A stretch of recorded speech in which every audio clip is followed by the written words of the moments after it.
Good morning all dear students. Political സയൻസിൻ്റെ മറ്റൊരു ക്ലാസ്സിലേക്ക് എല്ലാ കൂട്ടുകാർക്കും സ്വാഗതം. നമ്മൾ നമ്മുടെ 6ാമത്തെ ചാപ്റ്ററാണ് ഇന്ന് എടുക്കാൻ പോകുന്നത്. 6ാമത്തെ ചാപ്റ്ററിൻ്റെ പേര് ജുഡീഷ്യറി അഥവാ നീതിന്യായ വിഭാഗം എന്നതാണ് നമ്മുടെ 6ാമത്തെ ചാപ്റ്ററിൻ്റെ പേര്.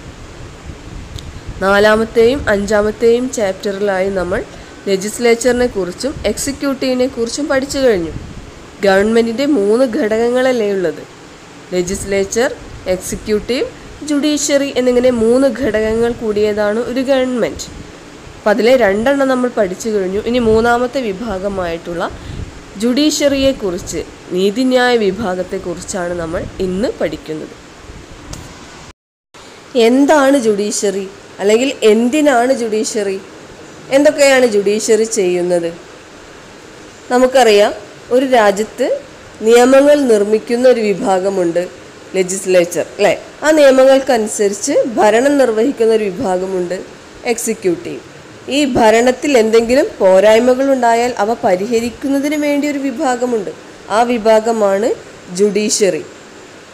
ഏതൊരു സമൂഹത്തിലും വ്യക്തികൾ തമ്മിൽ തർക്കങ്ങളുണ്ടാവാം, വ്യക്തികളും ഗ്രൂപ്പുകളും തമ്മിൽ തർക്കങ്ങളുണ്ടാവാം, അല്ലെങ്കിൽ വ്യക്തികളും ഗ്രൂപ്പുകളും ഗവൺമെൻറ്റും തമ്മിൽ തർക്കങ്ങളുണ്ടാവാം. ഇത്തരത്തിൽ തർക്കങ്ങൾ ഉണ്ടാവുമ്പോൾ അവ പരിഹരിക്കുന്നത് ആരാണ്? ഒരു നീതിന്യായ വിഭാഗമാണ് അല്ലേ. അപ്പോൾ ഒരു സമൂഹത്തിലുണ്ടാകുന്ന തർക്കങ്ങളെ പരിഹരിക്കുന്നതിന് വേണ്ടി, ജനങ്ങൾക്ക് അവരുടെ അവകാശങ്ങളെ സംരക്ഷിക്കുന്നതിന് വേണ്ടി ഉള്ളൊരു വിഭാഗമാണ് ജുഡീഷ്യറി. ഇപ്പോൾ ഒരു രാജഭരണമാണെങ്കിൽ അവിടെയും ലെജിസ്ലേച്ചറും എക്സിക്യൂട്ടീവും ജുഡീഷ്യറിയും ഉണ്ട്.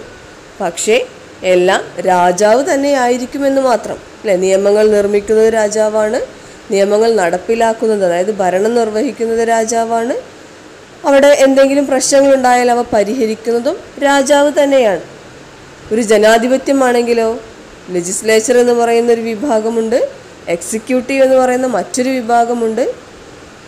തർക്കങ്ങൾ പരിഹരിക്കുന്നതിന് വേണ്ടി ജുഡീഷ്യറി എന്ന് പറയുന്ന മറ്റൊരു വിഭാഗവും ഉണ്ട്.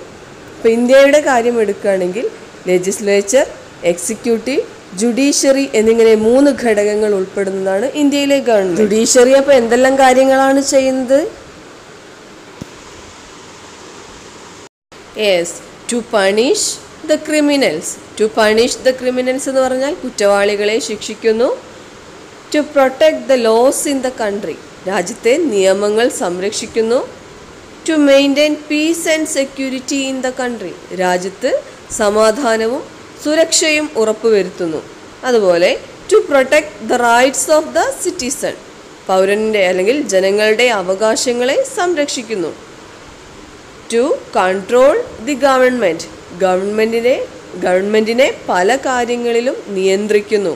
അതുപോലെയോ to give advices needed for the country, അതായത് രാജ്യത്തിന് ആവശ്യമായ ഉപദേശങ്ങൾ നൽകുന്നു.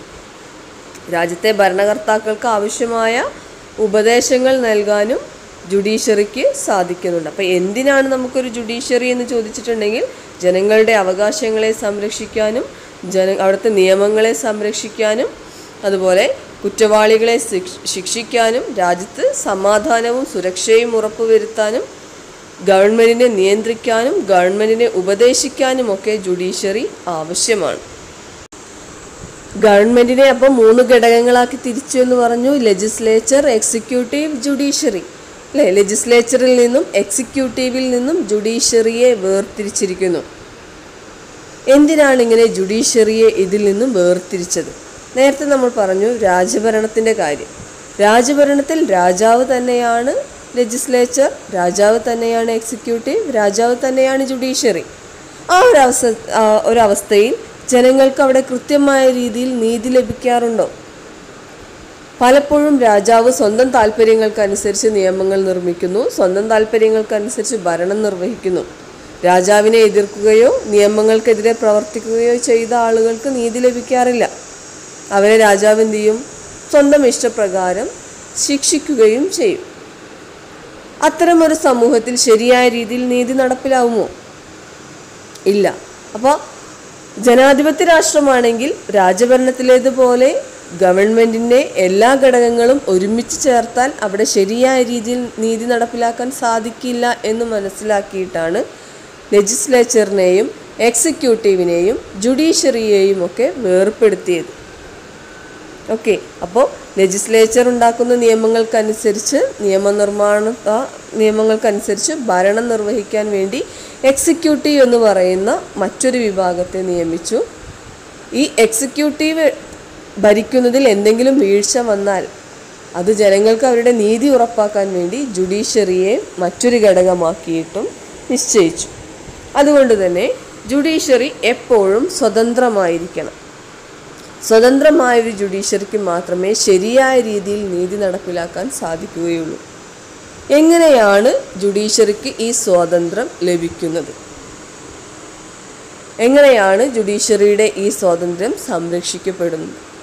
അതാണ് നമ്മൾ ഇനി പഠിക്കുന്നത്. ജുഡീഷ്യറിയുടെ സ്വാതന്ത്ര്യം സംരക്ഷിക്കപ്പെടുന്നതിൻ്റെ ഘടകങ്ങൾ എന്തെല്ലാം? എങ്ങനെയാണ് ജുഡീഷ്യറിയുടെ ഈ ഒരു ഇൻഡിപെൻഡൻസ് നിലനിൽക്കുന്നത്? 5 ഘടകങ്ങളാണ് ജുഡീഷ്യറിക്ക് ഈ സ്വാതന്ത്ര്യം അനുവദിച്ച് നൽകുന്നത്. ആ 5 ഘടകങ്ങളാണ് mode of appointment, tenure, salary, protection from personal criticism, separating executive from judiciary. അതായത് ഒന്നാമത്തേതാണ് മോഡ് ഓഫ് അപ്പോയിൻമെൻറ്റ്, നിയമന രീതി. നീതിന്യായ വിഭാഗത്തിലെ നീതി ഉറപ്പുവരുത്തുന്ന വിഭാഗമായിട്ടുള്ള ന്യായാധിപന്മാർ അല്ലെങ്കിൽ ജഡ്ജിമാരിൽ ഇവരെ നിയമിക്കുന്നതിൽ നിയമനിർമ്മാണ സഭയ്ക്ക് പങ്കൊന്നുമില്ല. നിയമനിർമ്മാണ സഭ അവരുടെ ഇഷ്ടപ്രകാരം നിയമിക്കുന്നതല്ല ഈ ജഡ്ജിമാരെ, മറിച്ച് അവരെ എങ്ങനെയാണ് നിയമിക്കുന്നത്? അയാളൊരു അഭിഭാഷകൻ അല്ലെങ്കിൽ ഒരു അഡ്വക്കേറ്റ് ആയിരിക്കണം. ആ അഡ്വക്കേറ്റായി അതുപോലെ നിയമത്തിൽ അതീവ ജ്ഞാനമുള്ള ആളായിരിക്കണം.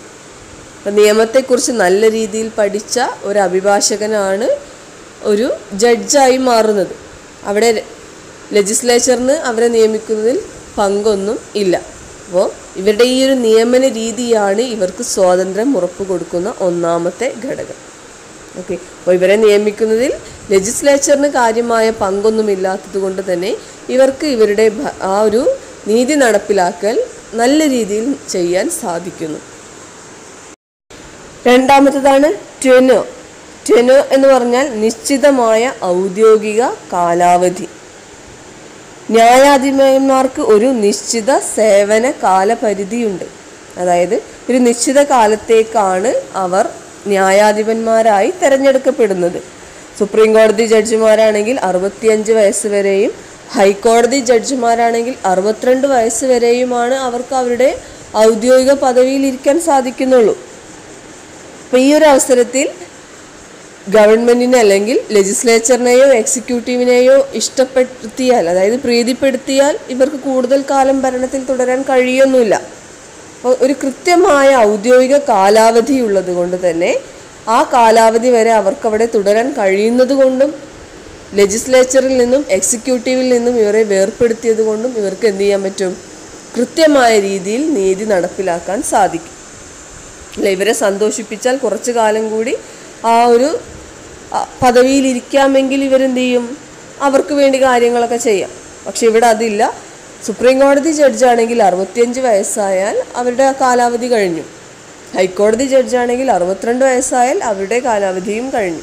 അപ്പം അതുകൊണ്ട് തന്നെ ഒരു നിശ്ചിത സേവന കാലപരിധി ഉള്ളത് കൊണ്ട് ഇവർക്ക് ആ കാലത്ത് ആ ഒരു സമയത്ത് അത്രയും വർഷം ഇവർക്ക് അവിടെ ജോലിയിൽ തുടരാൻ സാധിക്കുന്നത് കൊണ്ടും ഇവർക്ക് സ്വതന്ത്രമായി നീതി നടപ്പിലാക്കാൻ സാധിക്കും. ആരെയും സന്തോഷിപ്പിക്കേണ്ട കാര്യം ഇവർക്കില്ല. അതാണ് ഇവിടെ ഉദ്ദേശിക്കുന്നത്. സ്വതന്ത്രമായി ഇവർക്ക് നീതി നടപ്പിലാക്കാൻ എങ്ങനെയൊക്കെയാണ് സാധിക്കുന്നത്? ഇവരെ നിയമിക്കുന്നതിൽ ഇവർക്ക് ഈ ലെജിസ്ലേച്ചറിന് കാര്യമായ പങ്കൊന്നുമില്ലാത്തത് കൊണ്ട് തന്നെ ഇവർ അവിടെ ആ ഒരു പദവിയിലെത്തുന്നത് ഇവരുടെ യോഗ്യതക്കനുസരിച്ചായതുകൊണ്ട് തന്നെ ഇവർക്ക് നല്ല രീതിയിൽ അവിടെ നീതി നടപ്പിലാക്കാൻ സാധിക്കും. രണ്ടാമത്തേതായിട്ട് നമ്മൾ പറഞ്ഞു, ഇവർക്കൊരു നിശ്ചിത ഔദ്യോഗിക കാലാവധിയുണ്ട്. ആ കാലാവധി വരെ ഇവർക്ക് അവിടെ ആ ഒരു ജോലിയിൽ തുടരാൻ സാധിക്കുന്നത് കൊണ്ട് ആരെയും സന്തോഷിപ്പിക്കേണ്ട ആവശ്യമില്ല. ഇനി മൂന്നാമത്തേതോ, സാമ്പത്തിക ആശ്രയത്വത്തിൻ്റെ അഭാവം, അതായത് സാലറി എന്ന് പറയുന്നത്. ഈ നീതിന്യായ വിഭാഗത്തിന് ശമ്പളത്തിന് വേണ്ടി നിയമനിർമ്മാണ സഭയെയോ കാര്യനിർവഹണ വിഭാഗത്തെയോ ആശ്രയിക്കേണ്ടതില്ല. ഭരണഘടനയാണ് ഇവർക്ക് വേണ്ട ശമ്പളം നിശ്ചയിക്കുന്നത്. ഇവർക്ക് ശമ്പളം നൽകുന്നത് ഒരു പ്രത്യേക ഫണ്ടിൽ നിന്നുമാണ്. അതുകൊണ്ട് തന്നെ പാർലമെൻറ്റ് അനുവദിക്കണമെന്നോ മന്ത്രിമാരുടെ അല്ലെങ്കിൽ പ്രധാനമന്ത്രിയുടെ അല്ലെങ്കിൽ പ്രസിഡൻറ്റിൻ്റെ ഇഷ്ടപ്രകാരം ശമ്പളം കൂട്ടിക്കിട്ടുമെന്നോ ഇല്ല. ഇവരുടെ ശമ്പളം ഉറപ്പുവരുന്നത് ഭരണഘടനയാണ്. ഇവർക്ക് ശമ്പളം നൽകുന്നതോ ഒരു പ്രത്യേക ഫണ്ടിൽ നിന്നാണ്. അതുകൊണ്ട് തന്നെ ഇവർക്ക് അവരുടെ ജോലി നല്ല രീതിയിൽ നിർവഹിക്കാൻ സാധിക്കും. അതുപോലെ മറ്റൊന്നാണ് പ്രൊട്ടക്ഷൻ ഫ്രം പേഴ്സണൽ ക്രിറ്റിസിസം, വ്യക്തിപരമായ വിമർശനങ്ങളിൽ നിന്നും രക്ഷ. ജഡ്ജിമാർ അവരുടെ ഏതെങ്കിലും ഒരു ജഡ്ജ്മെൻറ്റിൻ്റെ പേരിൽ, ഏതെങ്കിലും ഒരു നീതി നടപ്പിലാക്കിയതിൻ്റെ പേരിൽ ഒരിക്കലും വിമർശിക്കാൻ പാടില്ല.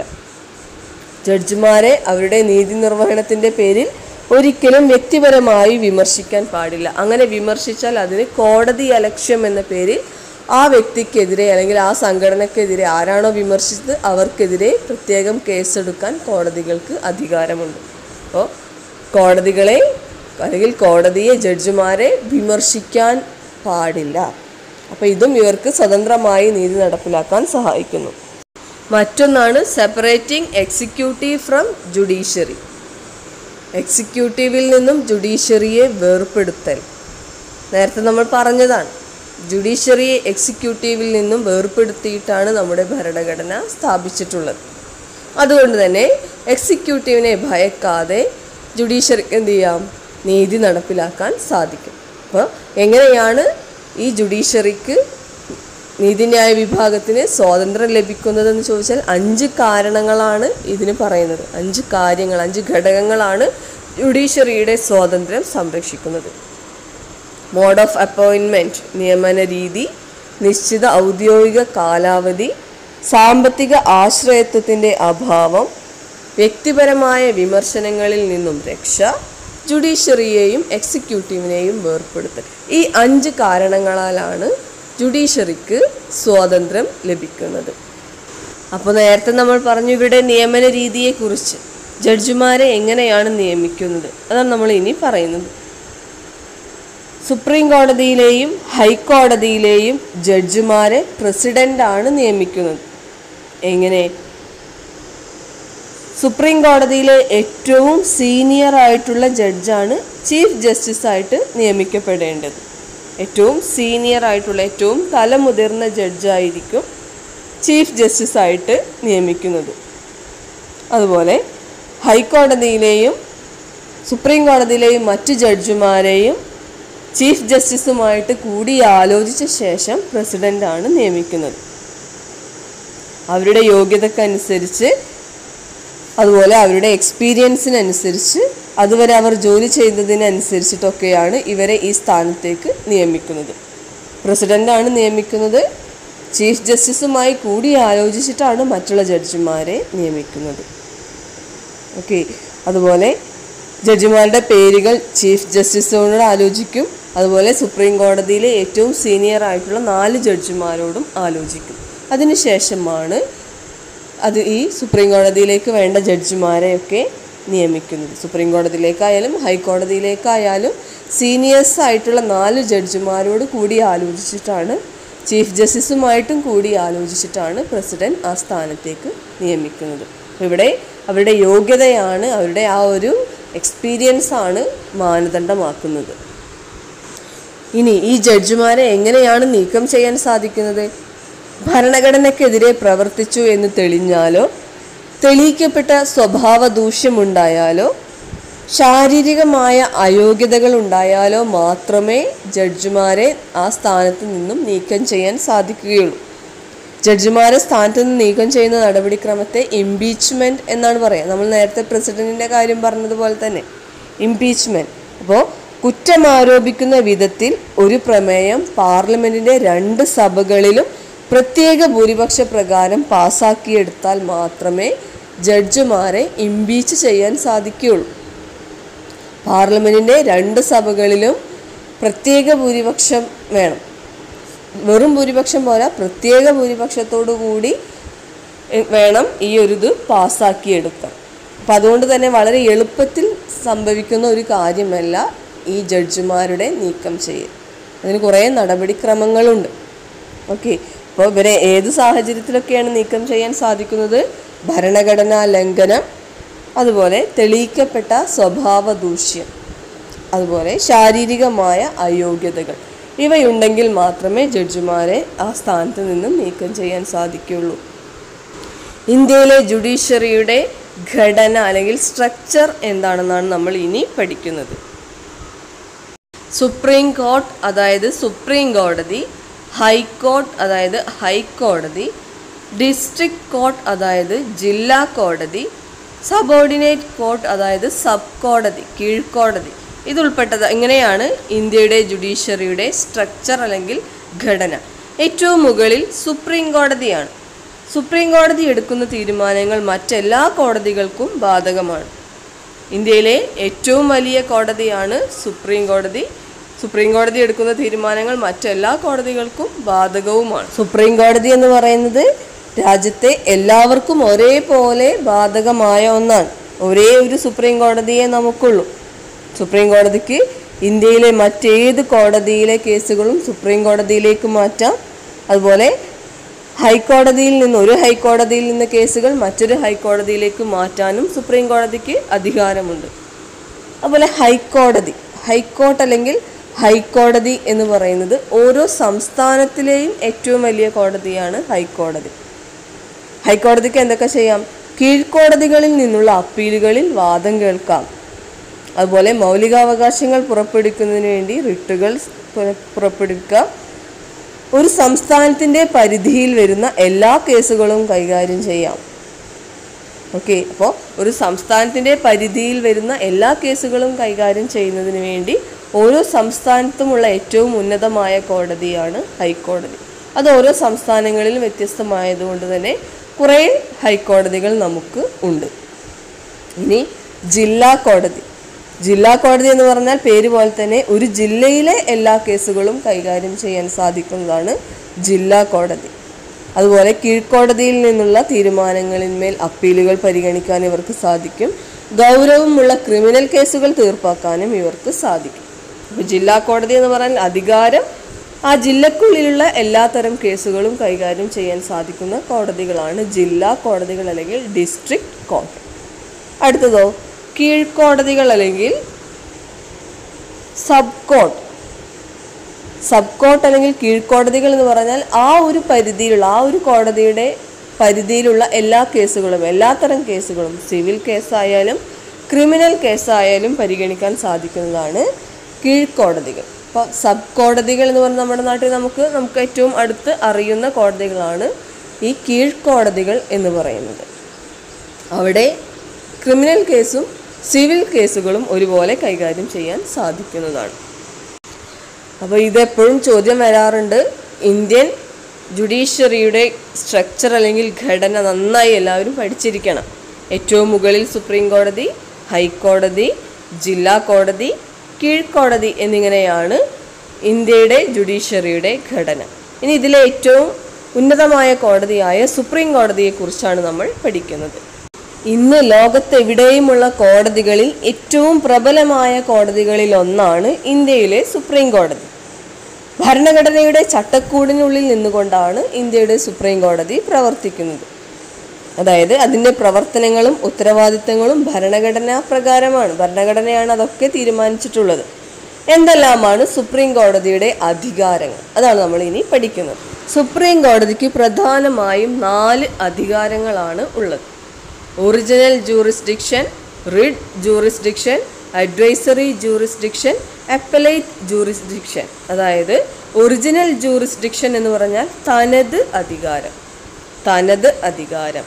റിട്ട് ജൂറിസ്ഡിക്ഷൻ റിട്ട് അധികാരം, അഡ്വൈസറി ജൂറിസ്ഡിക്ഷൻ അതായത് ഉപദേശാധികാരം, അപ്പലേറ്റ് ജൂറിസ്ഡിക്ഷൻ അഥവാ അപ്പീൽ അധികാരം. ഇങ്ങനെ 4 അധികാരങ്ങളാണ് സുപ്രീം കോടതിക്ക് ഉള്ളത്. വളരെ പ്രധാനപ്പെട്ട ഒരു ഭാഗമാണ്. എക്സാമിന് ഷുവറായിട്ടും ചോദിക്കുന്ന ഒരു ഭാഗമാണ്. അപ്പോൾ ഈ 4 അധികാരങ്ങളും നന്നായി എല്ലാവരും പഠിച്ചിരിക്കണം. അപ്പോൾ ഒന്നാമത്തേതാണ് ഒറിജിനൽ ജൂറിസ്ഡിക്ഷൻ അഥവാ തനത് അധികാരം.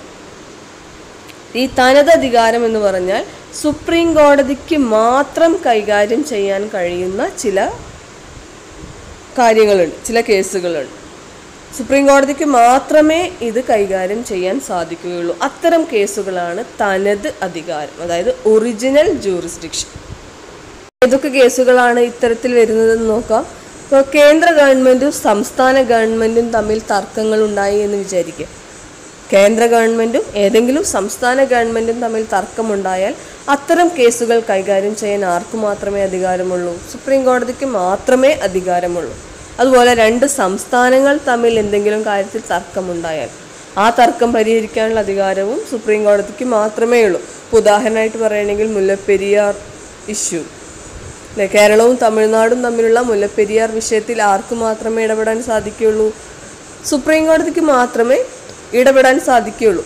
അപ്പോൾ ഇത്തരത്തിൽ കേന്ദ്ര ഗവൺമെൻറ്റും സംസ്ഥാനങ്ങളും തമ്മിലുള്ള തർക്കങ്ങൾ പരിഹരിക്കാൻ, സംസ്ഥാനങ്ങൾക്കിടയിലുള്ള തർക്കങ്ങൾ പരിഹരിക്കാനൊക്കെ ആർക്ക് മാത്രമേ അധികാരമുള്ളൂ?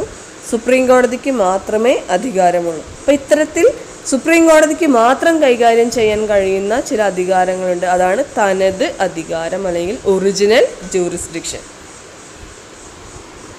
രണ്ടാമത്തെ അധികാരമാണ് റിട്ട് അധികാരം, റിട്ട് ജൂറിസ്ഡിക്ഷൻ. റിട്ട് എന്താണെന്ന് നമ്മൾ നേരത്തെ പഠിച്ചതാണ്, മൗലികാവകാശങ്ങൾ എന്ന് പറയുന്ന ഭാഗത്ത് പഠിച്ചതാണ്, അല്ലേ? മൗലികാവകാശങ്ങളെ സംരക്ഷിക്കാൻ വേണ്ടി കോടതികൾ പുറപ്പെടുവിക്കുന്ന ഉത്തരവുകളാണ് റിട്ടുകൾ. അപ്പോൾ ഈ റിട്ട് അധികാരം എന്ന് പറഞ്ഞാൽ മൗലികാവകാശങ്ങളെ സംരക്ഷിക്കുന്നതിന് വേണ്ടി സുപ്രീം കോടതിക്ക് റിട്ടുകൾ പുറപ്പെടുവിക്കാനുള്ള അധികാരമുണ്ട്. ഈ അധികാരം സുപ്രീം കോടതിക്ക് മാത്രമല്ല ഹൈക്കോടതികൾക്കും ഉണ്ട്. അതുകൊണ്ടാണ് അത് തനത് അധികാരത്തിൽ വരാത്തത്. അപ്പോൾ സുപ്രീം കോടതിയുടെ രണ്ടാമത്തെ അധികാരമാണ് റിട്ട് അധികാരം. മൗലികാവകാശങ്ങൾ ലംഘിക്കപ്പെട്ടാൽ അവ നേടിയെടുക്കുന്നതിന് വേണ്ടി സുപ്രീം കോടതിക്ക് എന്ത് ചെയ്യാം? റിട്ടുകൾ പുറപ്പെടുവിക്കാം.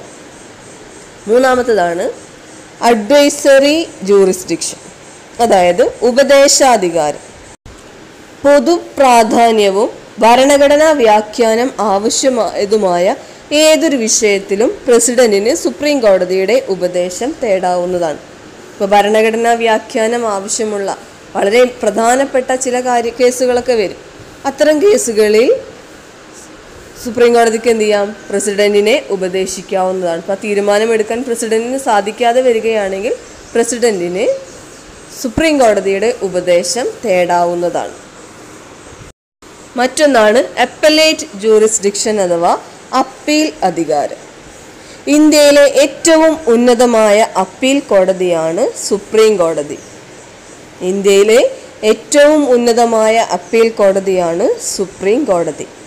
ഭരണഘടനാപരമായതും സിവിലായതും ക്രിമിനലായതുമായ ഏത് കേസുകളിലും സുപ്രീം കോടതിക്ക് അപ്പീൽ അധികാരമുണ്ട്.